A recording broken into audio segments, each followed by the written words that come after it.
দুর্নীতিমুক্ত সমাজ গড়বে তার প্রমাণ কি? তার প্রথম প্রমাণ হচ্ছে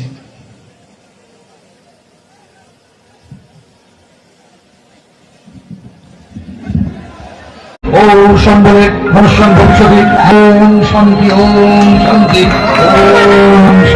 ওরা উলঙ্গ করেছে আমারে, আমি তো এমনি ছোট মানুষ, আমার জিনিসপত্র ছোট, আসলে ছোট। জামাতকে আমরা কেন পছন্দ করি না? একটা মাত্র কারণে, জামাতের প্রতিষ্ঠাতা আবুল